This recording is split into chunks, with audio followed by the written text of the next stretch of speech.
Terima kasih, Henry.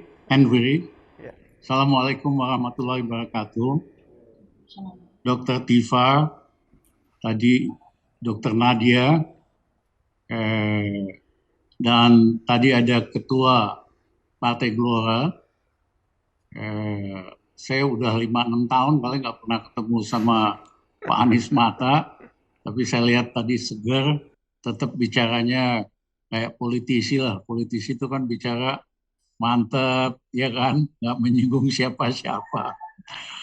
Saya bersyukur bukan politisi, jadi relatif bisa ngomong ada apa adanya. Tapi saya lihat Pak Anies Mata, semangatnya, mukanya bergelora. Mudah-mudahan Gelora bisa menang besar dalam pemilu berikutnya. Nah, saya ingin mengatakan ada 4 tahap dalam kita menghadapi pandemi corona ini. Satu adalah tahap self-denial. Maaf, maaf. Menolak tidak ada, tidak penting, menolak dengan mengatakan joke-joke bahwa orang Indonesia tidak mungkin kena corona, orang Indonesia kebal karena banyak makan bumbu dan sebagainya. Itu habis 3 bulan proses penolakan dan joke-joke itu. Sementara negara lain, Vietnam, langsung tutup perbatasannya dari Tiongkok dan relatif kena COVID-nya sedikit. Taiwan yang setiap tahun biasanya ada turis dari Tiongkok 20 juta, dia tutup perbatasannya sehingga juga relatif sedikit efeknya. Demikian juga dengan negara-negara yang lain. Jadi negara-negara yang lain begitu ada di Cina langsung mengambil tindakan imigrasi. Nah, kita bikin lelucon selama 3 bulan, bantah-bantahan, dan tetap memperkenalkan, mengizinkan TKA dari Cina untuk datang hanya untuk kepentingan seorang bisnis, seorang pejabat, bukan juga kepentingan nasional. Nah, yang kedua, menyewa buzzer 72 miliar untuk membantah-bantah bahwa pandemi COVID tidak penting, kecil, nggak usah diiniin, kita tetap harus kasih insentif untuk turis asing supaya bisa masuk ke Indonesia. Memang di Indonesia ada gejala baru, Pak Ketua, Pak Anies Mata. Setiap ada masalah nyewa buzzer. Semakin bermasalah pejabatnya, semakin banyak buzzer. Semakin ngaco kebijakannya, buzzernya makin banyak. Inilah yang mengakibatkan kita tidak fokus kepada masalahnya. Nah, kemudian tahap 2, setelah pertengahan Maret, mulai panik, mulai bikin anggaran, ya kan, buat menghadapi COVID dan impaknya dan sebagainya. Nah, pejabat kalau bikin anggaran kan semangat banget, ya. Ditetapkanlah anggaran dan menurut BPK habis selama tahun 2020 untuk mengurangi COVID dan dampaknya 1.035 triliun sepanjang tahun 2020. Hasilnya apa? Mohon maaf, hasilnya 0,00. Itu hanya bisa karena 2 kemungkinan. Satu, mismanagement, yaitu uangnya seolah-olah terkait dengan COVID, tapi dipakai untuk tujuan-tujuan yang lain. Dan yang kedua adalah korupsi yang vulgar seperti bansos 100 triliun menurut Pak Novel Baswedan. Ya, jadi kok bisa sih 1.035 triliun itu uang besar sekali, kok nggak ada dampaknya? Dari awal sejak Maret awal krisis itu tahun 2020, saya sudah menyarankan fokus anggaran di 3 hal saja. Satu, untuk menghajar pandemi ini, COVID. untuk vaksinasi dan sebagainya. Dan yang kedua, buat subsidi kasih makan rakyat kita yang nggak mampu. Yang ketiga, naikkan produksi pangan. Karena kalau ada pandemi seperti ini, pasti kesulitan pangan di seluruh dunia, harganya naik, dan sebagainya. Jadi tiga aja, lupakan yang lain. Nah, seperti dia biasalah, begitu ada anggaran langsung semuanya jor-joran. Tahap ketiga adalah tahap perebutan otoritas. Pada tahap ketiga itu, Gubernur Anies Baswedan, Bupati Pati, dan beberapa bupati lain minta supaya mereka diizinkan untuk melakukan lockdown daerah. Pemerintah pusat takut kalah populer Pak Jokowi dan timnya nggak setuju, tidak boleh lockdown. Harus diambil semua kewenangan otoritas ke pusat, dibikinlah namanya PSBB. Padahal ketika itu, jika diperkenankan DKI untuk lockdown, Pati, dan beberapa daerah lain, mereka masih punya uang untuk kasih makan rakyat yang nggak mampu. Ya, tapi ditolak. Dan kebayang kalau waktu itu diizinkan, kasus COVID di DKI akan turun sangat pesat sekali di Pati dan beberapa kabupaten lain. Tapi karena Mas Jokowi takut kalah populer sama timnya, nggak boleh, semua harus ikut garis pusat. Padahal garis pusat itu juga mencelek. Karena cuman ganti-ganti istilah doang kok. PSBB, PSBB ketat, PPKM, PPKM mikro, PPKM darurat, PPKM darurat. Saya aneh, di seluruh dunia ada nggak sih yang menyelesaikan kasus krisis hanya dengan ganti istilah doang? Mohon maaf, kagak ada. Di seluruh dunia yang efektif mengendalikan pandemi ini sederhana kok, lockdown. Iya kan? Nanti kalau udah berkurang ya nggak ada lockdown. Nanti kalau ada pandemi lagi, rame lagi atau virus baru lagi, variasi baru, ya lockdown lagi.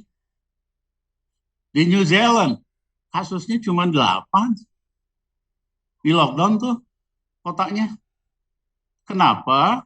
Memang awalnya 8, tapi kalau dibiarin bisa ratusan ribu. Biaya ekonomis, biaya sosialnya, biaya pengobatannya akan naik eksponensial. Jadi lebih bagus pada saat kecil justru di lockdown. Ini yang kita kurang tegas. Takut dampak ekonominya. Padahal sebetulnya kalau kita lockdown, ya memang semua kena, tapi selama rakyat dikasih makan, dikasih obat, dia nggak ngeluh kok. Saya tanya sama rakyat biasa, Mas, kalau di lockdown, let's say setiap 2 minggu, misalnya total sampai 3 bulan, dikasih uang lah 1,5 juta, kasih obat, mau nggak Mas? Mau masih berkeliaran nggak? Masih mau dagang nggak?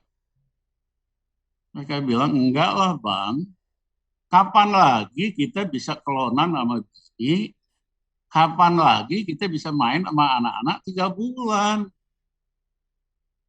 Jadi sederhana kan, ya rakyat kalau dikasih uang buat makan, let's say 1,5 juta orang per keluarga, kasih obat gratis, dia nggak keberatan di lockdown, dia mau kok di rumah, bisa kelonan sama istri, bisa main-main sama anak, tapi syaratnya sederhana, pemerintah kagak boleh pelit sama rakyat.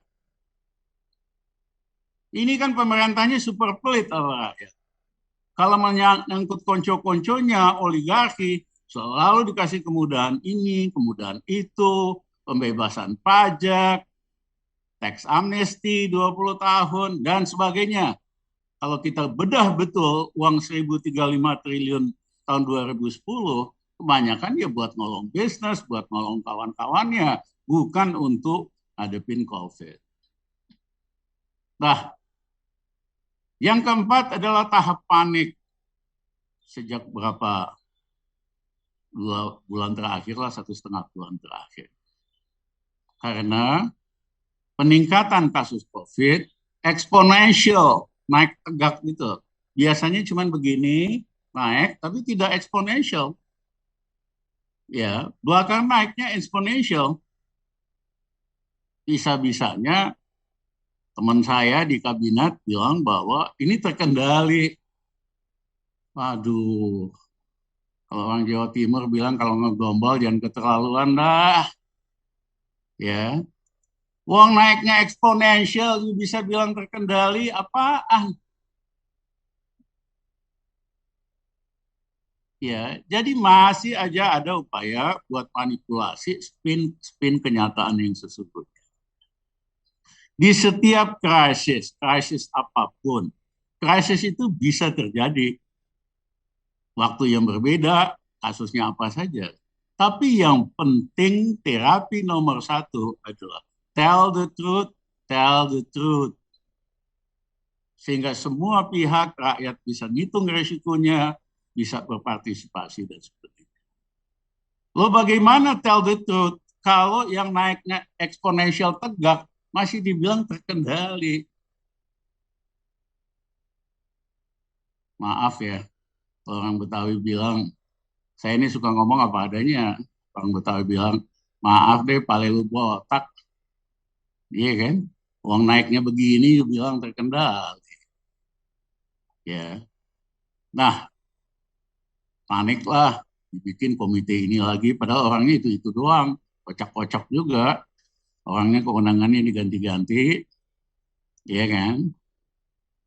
Nah, memang minta maaf teman saya itu. Dia suka WA saya nggak jawab kadang-kadang. Ya, nah memang belakangan menurun cases. Tapi jumlah testing turun kok. Udah pasti cases turun.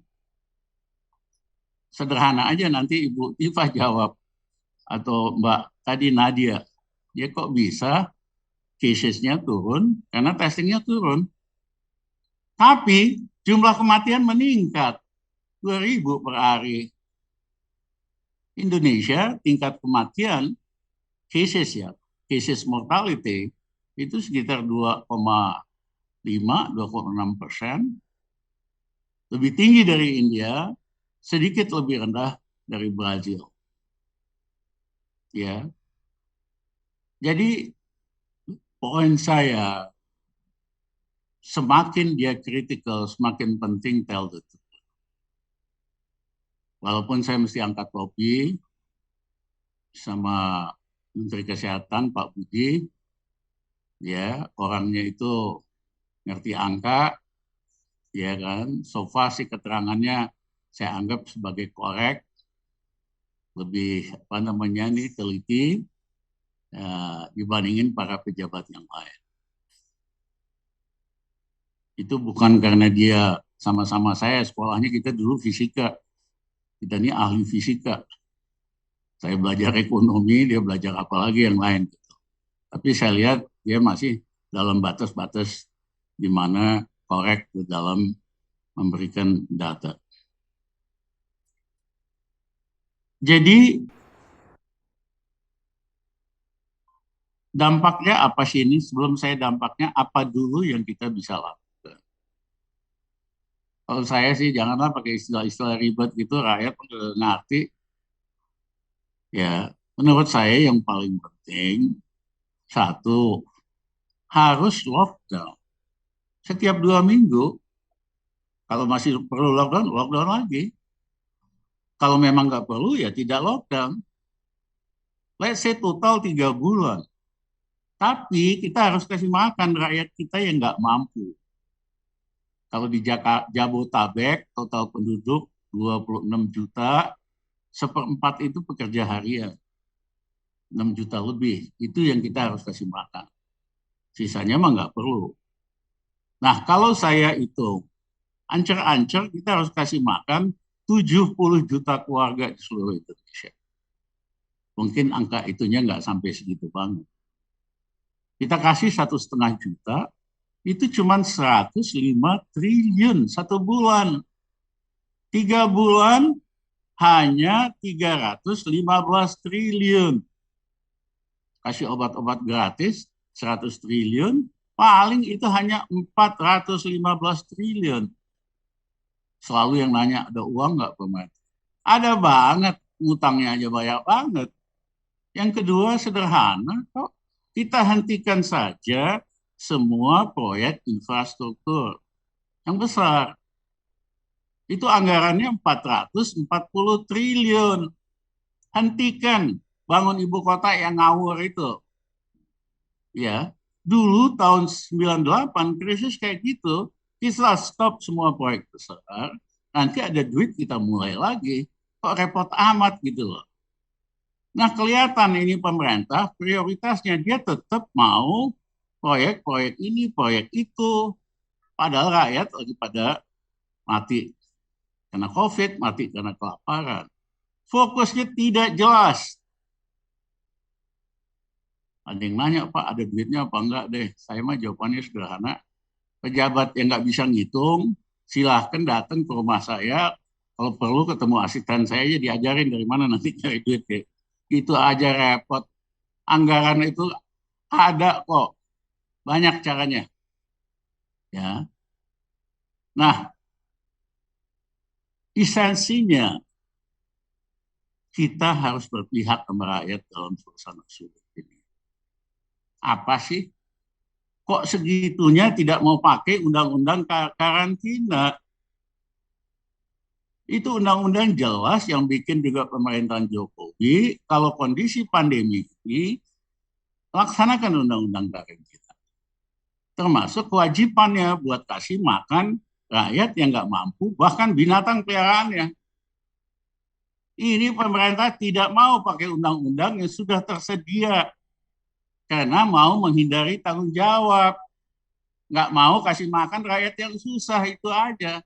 Kalaupun dikasih ya ecek-ecek doang. Kasih bansos lah. Dalam prakteknya bansosnya dipotong di jalan, yang betul-betul terima juga sedikit. Nah yang ketiga, mau tidak mau harus divaksinasi. Ya memang banyak yang nggak suka vaksinasi, baik karena macam-macam alasan, ideologi. Di Amerika juga sama, di negara-negara bagian selatan itu nggak mau vaksinasi karena ideologis dan sebagainya.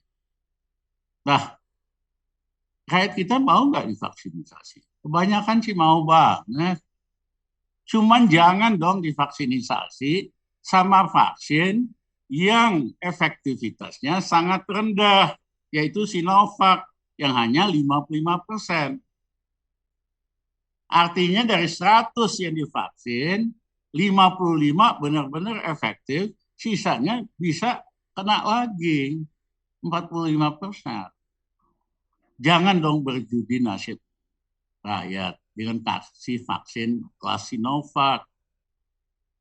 Jangan pelit sama rakyat, kasih rakyat vaksinasi yang efektivitasnya 95%, 98%.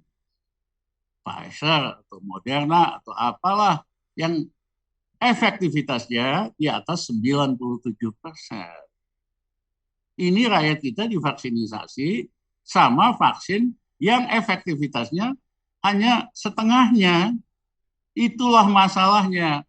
Kenapa banyak yang udah divaksin kena lagi gitu loh. Jadi sekali lagi, jangan berjudi sama nasib rakyat. Jangan pelit, kasihlah rakyat, iya kan, vaksin yang lebih mahal dikit dah, daripada duitnya toh juga dicolongin juga sama birokrat. Dari anggaran itu kan sepertiga dicolong, ya pakai dong kasih vaksin rakyat yang lebih bagus. Nah, hitungan saya supaya tercapai immunity, herd immunity, perlu 180 juta rakyat yang divaksinasi. Kali 2 perlu 360 juta suntikan. Seandainya tiap hari ini kita suntik, udah ada sih yang disuntik hari ini, tapi let's say kita hitung dari sekarang lagi lah vaksin yang lebih bagus, bukan Sinovac, ya kan? Kaliin 2 juta setiap hari. Maka dalam 180 hari tercapai targetnya. 6 bulan coba. Saya ingat waktu Presiden Biden dilantik 15 Januari. Dia bilang pokoknya sebelum hari kemerdekaan Amerika tanggal 4 Juli, COVID ini tidak boleh lagi jadi masalah utama kita. Asal rakyat mau divaksin. Ya vaksin lah. Dalam waktu kurang dari 60 bulan, setengah rakyat Amerika mau divaksin dan sudah divaksin. Hari ini di banyak kota, terutama di timur, di utara, nggak ada masalah. Di selatan yang masih banyak, yang bandel, ya kan, yang ke alasan macam-macam nggak mau divaksin. Nah, jadi kepemimpinan itu sangat menentukan keberhasilan atau kemampuan mengatasi krisis. Kita tidak mau lockdown. Faktanya kita di lock out oleh semua negara di dunia. Oleh Eropa di lock out, di Amerika di lock out, Saudi Arabia lock out, Singapura lock out kita. Jepang lock out kita. Warga negaranya ditarik. Jadi daripada kita di lock out, kenapa sih kita nggak lockdown? Ya, cuma nyediain duit 400 berapa tadi tuh 415 triliun aja kagak bisa ya, nggak usah ngaku jadi presiden lah, begituan aja kagak bisa, lebih bagus mundur aja, ya kan, karena prioritasnya nggak jelas. Nah, jadi sederhana menurut kami, saya coba sederhanakan bahwa di lapangan tentu ada kompleksitas, yes. Satu, lockdown setiap 2 minggu, kalau perlu 3 bulan. Atau yang kedua, kasih makan rakyat. 1,5 juta kali 70 juta keluarga. Yang ketiga, disuntiklah divaksin. Ya, dan insya Allah dalam waktu 6 bulan kita udah terkendali lah, betul-betul terkendali. Bukan terkendali gombal. Kawan saya itu tadi loh, itu kan terkendali gombal. Ngaku terkendali, di lapangan malah lebih dahsyat. Terkendali yang benar-benar terkendali. Nah, dalam kaitan ini, saya minta teman-teman Partai Gelora, mumpung belum puasa, mumpung masih di luar pemerintah, supaya lebih vokal, lebih menyuarakan aspirasi rakyat. Nanti kalau udah puasa, jangan-jangan kelakuannya berubah juga. Ya, mudah-mudahan kagak. Tapi mudah-mudahan, ya kan, mumpung di luar, berjuanglah untuk rakyat. Ya, kalau angka-angkanya itu Mas Anies, angka-angka budget macam-macam. Undang aja Rizal Ramli, diadu di DPR, ya kan? Kita selesaiin bahwa dia tuh ngaco angka-angkanya selama ini. Banyak kan dari angka dia ngawur kok. Dari sejak tahun yang lalu. Ya, jadi Mas Anies mumpung di luar pemerintah, saya minta lebih vokal. Ya, saya minta lebih berani menyuarakan kepentingan rakyat. Ya, kapan lagi, mumpung di luar, kalau di dalam nanti mungkin banyak pertimbangannya. Tapi menurut saya, this is the time. Ya, pemerintah ini nggak mampu kok menyelesaikan krisis ekonomi, kagak bisa, maka anjlok. Menyelesaikan krisis pandemi ini kagak bisa, ya kan? Dan seterusnya dan seterusnya. Orang bisa ketua anti COVID-nya jenderal, saya kan kenal banget jenderal itu, kemampuannya, kelakuannya. Kenapa sih nggak ditunjuk profesional aja yang memang, let's say, Menteri Kesehatan lah. Di luar negeri juga ujung tombaknya Menteri Kesehatan kok. Kalau dalam berapa bulan nggak becus, 6 bulan ya ganti. Tapi kasihlah orang yang mengerti, yang tahu masalah, terbuka, dan tell the truth. Masalah kita ini kan karena ditutupi oleh cloud, awan buzzer-buzzer ini dengan opini. Jadi apa aja ada buzzer, influencer yang nggak ngerti apa-apa, menjelaskan masalah, makin lama rakyat kita makin. Yang mengadu domba antara agama, ya kan, melakukan gerakan Islamophobia, ini dibiayain yang kuasa semua. Yang kerok, kenapa kita nggak jelas masalahnya dan solusinya, itu karena ditutupi oleh awan, ya, yang diciptakan oleh para buzzer ini dengan fungsinya. Nah, siapa yang biayain mereka yang puasa itu dipuji-puji, nggak bener aja dipuji gitu. Jadi mohon maaf, saya agak nyimpang dikit, tapi Dokter Tifa sama Dokter Rina saya kira lebih ngerti soal teknis dan kesehatannya dari saya. Terima kasih.